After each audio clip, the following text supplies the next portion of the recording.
श्री दत्तप्रबोध अध्याय 39.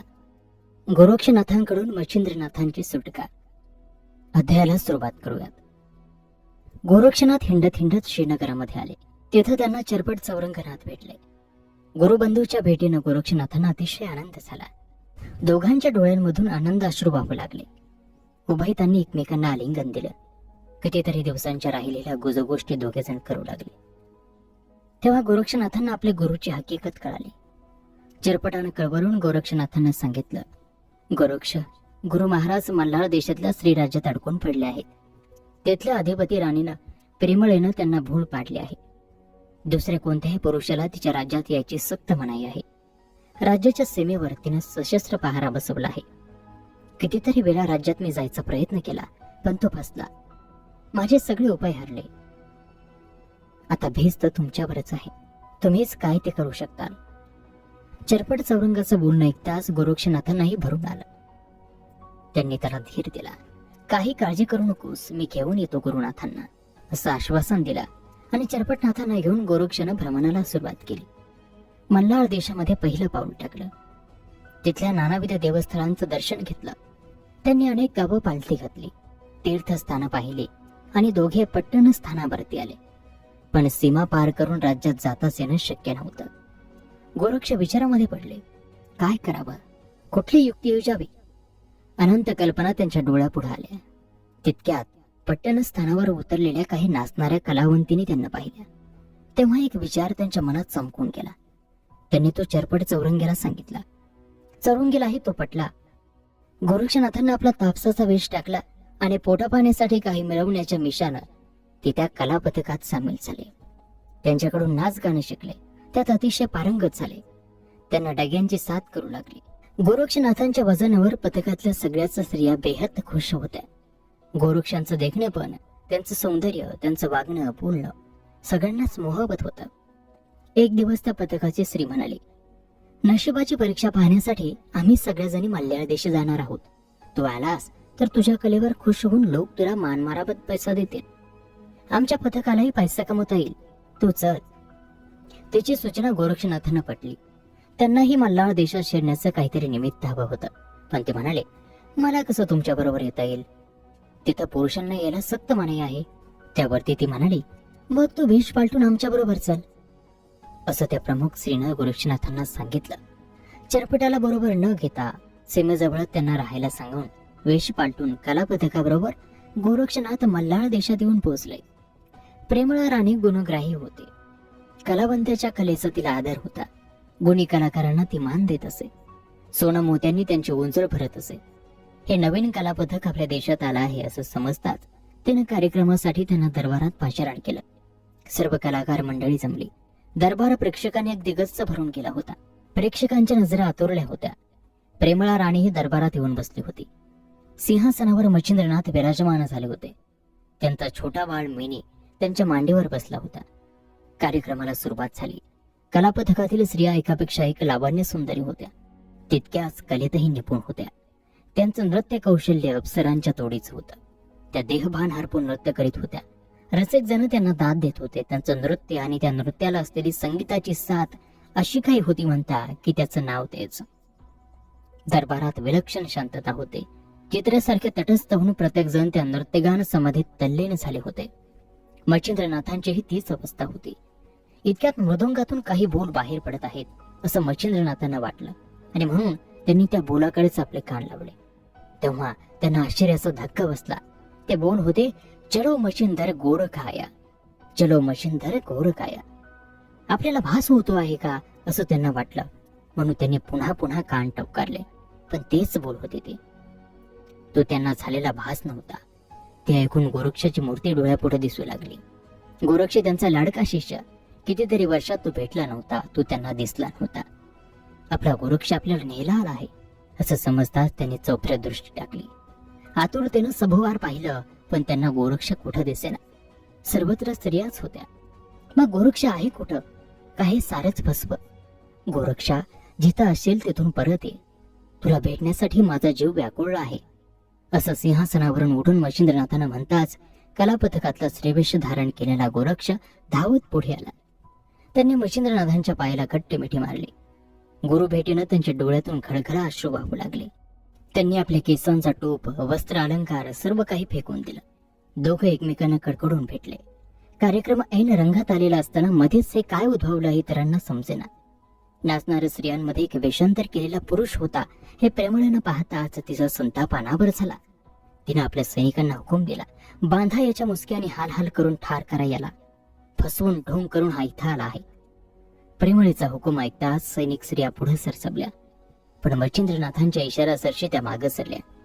याच्या केसालाही धक्का लागता कामा नये असं मच्छिंद्रनाथांनी बजावताच प्रेमळेच्या अंगाचा नुसता तिळपापड झाला. त्यानं घेतलेली काळजी अखेर फोल ठरली होती. गुरुला न्यायला शिष्य अखेर एवढ्या सशस्त्र पहाऱ्यातूनही आला होता. प्रेमळेनं न राहून हुकूम दिला, जा डांबून ठेवा याला अंधार कोठडीत, उपाशी ठेवा, अन्न न देता ठार करा याला. माई, मला मारणारा तुम्ही कोण? प्रत्यक्ष कळेकाळ सुद्धा आमच्या अंगाला हात लावू शकणार नाही. भास्कर जोगड्या तुझी वटवट असले 56 पाहिले आहेत. सराट बाजूला हो नाथांपासून आणि तोंड काळ कर तुझा. क्षणभरही थांबू नकोस माझ्या नजरेसमोर. माई, गुरुनाथांना घेऊन जाण्यासाठी आलो आहे मी. ते जेव्हा इथून बाहेर पडेल तेव्हाच मीही त्यांच्या मागोमाग काळा करीन इथून. तोवर हे पाय सोडणार नाही. प्रेमळेच्या सहनशीलतेची मर्यादा संपले. ते गोरक्षांचा बखोटा पकडून दूर करायला पुढे सरसावली, पण मच्छिंद्रनाथांनी तिला रोखलं आणि सांगितलं, प्रेमळे, हा माझा आवडता शिष्य आहे. राहू दे त्याला माझ्यापाशी. तो तुला कोणत्याही प्रकारचा त्रास देणार नाही. माझी सेवा करील तो.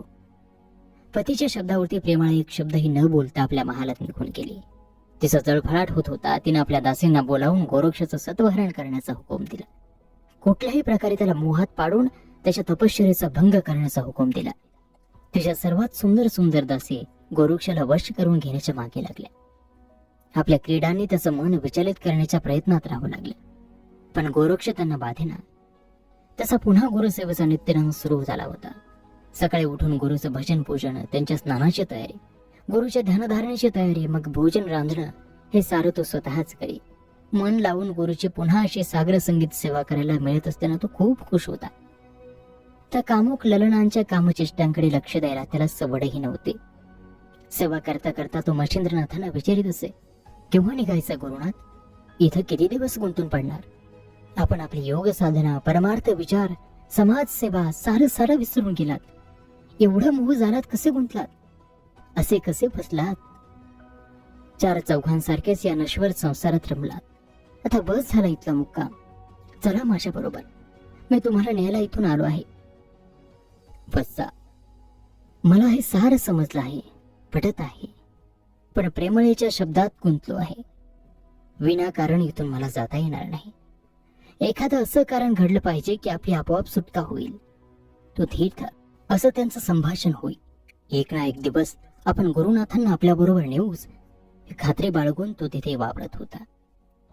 इंद्रिय दमन करून ब्रह्मचर्य व्रताचं काटेकोर पालन करत होता.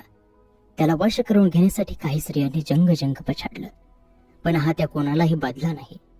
त्यांना हात जोडून त्यांना विनंती केली, माझ्या मातांनो, भगिनींनो, या नश्वर सुखामाग लागून सोन्यासारख्या आयुष्याची माती करण्याऐवजी भगवत चिंतनात तल्लीन व्हा. परमात्म्याच्या भजनात रमा. तुम्हाला मिळालेल्या आयुष्याचं सार्थक होईल. विषय वासनेत लडबडल्यामुळं चिरंतन दुःख भोग मात्र वाट्याला येतील. प्रेमळेच्या दासींनी गोरक्षापुढे हात टेकले. गोरक्ष खरोखरच योगीराज होता. त्यानं षड्रिपूंवर विजय मिळवला होता. सर्व भावना वासना जिंकल्या होत्या. त्यामुळे कामिनीच्या मोहातून तो अलिप्त होता. प्रेमळेचा हा प्रयत्न वाया गेला. तिनं गोरक्षला हरवण्याची दुसरी रीत अवलंबली. त्याला दासासारखं वागवायला सुरुवात केली. महाल झाडण्यापासून ते राजवस्त्र धुण्यापर्यंत, मेनीनाथाची देखभाल करण्यापर्यंत सर्व कामं ती गोरक्षला सांगू लागली. त्याला क्षणाच्याही फुरसत मिळू देना. एक काम संपायच्या आत ते दुसरे काम करण्याची त्याला हकारत असे. पण गोरक्ष हसत मुखानं हातातले कामं पुरी करून नवी कामं हाती घ्यायला तिच्यापुढे उभा राहत असे. गुरुप्रमाणेच गुरुपत्नीची सेवाही तो सेवारत भावानं तत्परतेनं करत असे. गोरक्षाचं हे विनयी वागणं, हसतमुख राहणं, अतिशय लाघवी बोलणं प्रेमळेला आवडू लागलं. त्याच्याशिवाय तिलाही करमत नसे. मेनीनाथालाही आता गोरक्षाचा लळा लागला होता. तो सतत त्यांच्याच अंगाखांद्यावरती खेळे, त्यांच्याबरोबर राही. गोरक्षही मेनीनाथांच्या सर्व गोष्टी करी. त्याचं हगणमुतनं काढण्यापासून त्याला स्नान घालून जेव खाऊ घालणं झोपवण्यापर्यंत प्रेमळेचा गोरक्षानं अतिशय विश्वास संपादन केला होता. आणि म्हणून शय्यागृहात जाताना ती नेहमी मेनीनाथाला झोपवण्यासाठी गोरक्षनाथाकडे देत असे. एकदा प्रातःकाळी अशीच शुभद वेळ होती. मच्छिंद्रनाथ आणि प्रेमळा क्रीडेत मग्न झाले होते. शेजारीत मेनीनाथ सुखद झोपेत पहुडला होता, पण अचानक तो रडू लागला. या दोघांच्या सुखात व्यत्यय आला. प्रेमळेनं गोरक्षला हाक मारली. मेनीनाथाला झाडाखाली लघवीला नेण्यासाठी सांगितलं. मेनीनाथाला शौचालय होत होतं, तसं त्यानं गोरक्षला सांगितलं. गोरक्ष त्याला घेऊन झाडाखाली गेले, पण त्यानं दरडावून मेनीनाथाला सांगितलं, हे बघ, एक काहीतरी कर, शौचाला तरी नाहीतर लघवीला तरी. दोन्ही एकदम करशील तर या दंडानं फोडून काढेल. महाराजच्या धाकाने मेनीनाथानं कुठलाच विधी केला नाही. गोरक्षानं त्याला तसाच आणून मंचकावर ठेवला आणि तो बाहेर जाऊन उभा राहिला. पुन्हा काही वेळानं प्रेमळेनं त्याला हाक मारली. मेनीनाथाला घेऊन गोरक्ष बाहेर आले. पुन्हा पहिलाच प्रकार झाला. भीतीनं आणि माराच्या धाकानं मेनीनाथ शी करेना, शू ही करेना. तेव्हा त्याला गोरक्षानं पुन्हा आणून मंचकावर ठेवला. मेनीनाथ पोटात कळाहून मंचकावर गडबडा लोळू लागला. त्याला काही सुचेना. वायूमुळे पोटात वेदना होत होत्या.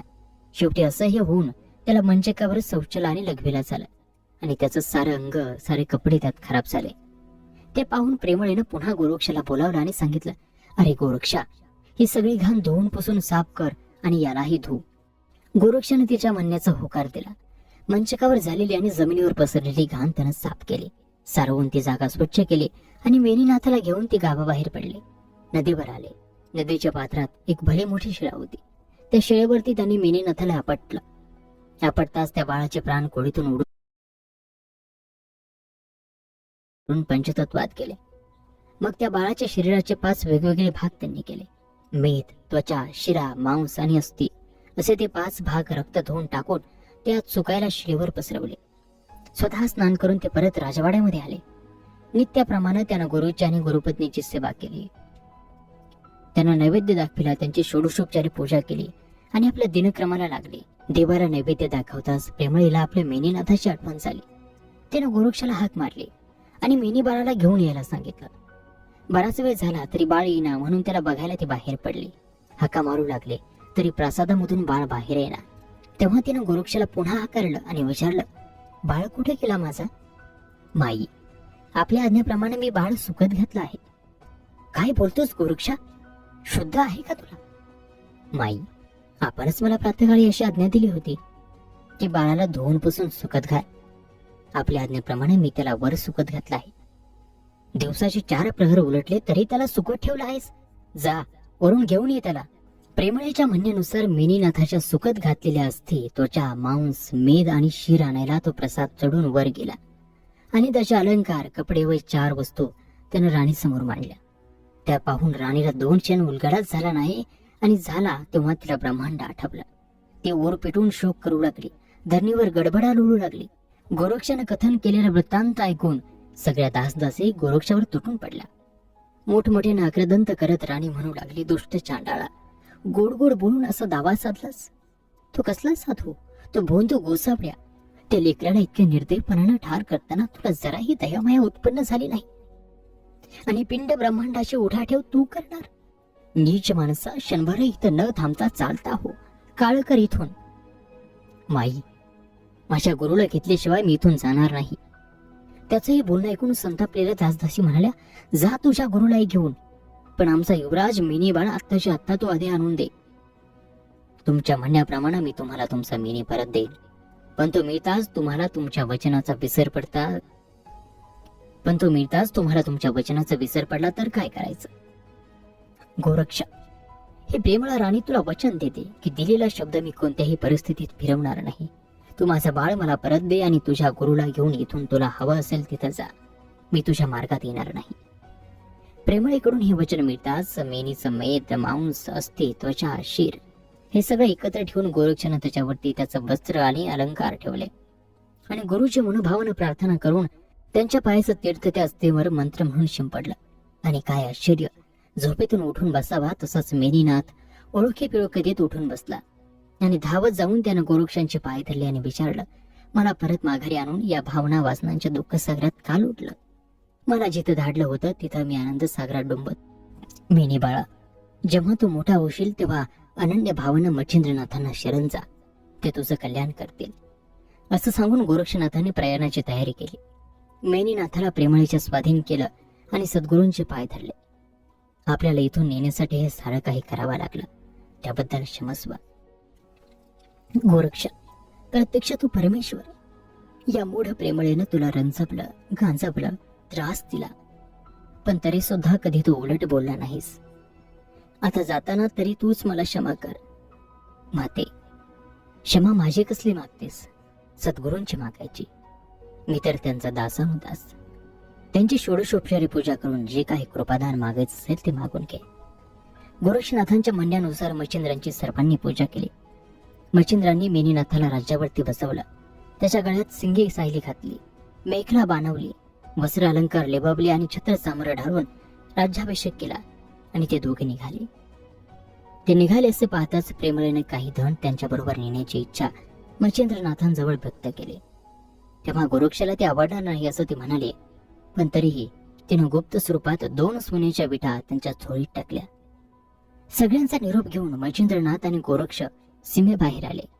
तेव्हा गोरक्षनाथानं चरपटाचीही गुरुसंघे गाठ घालून दिली. चरपटनाथालाही अत्यानंद झाला आणि तिघांची भ्रमण यात्रा सुरू झाली.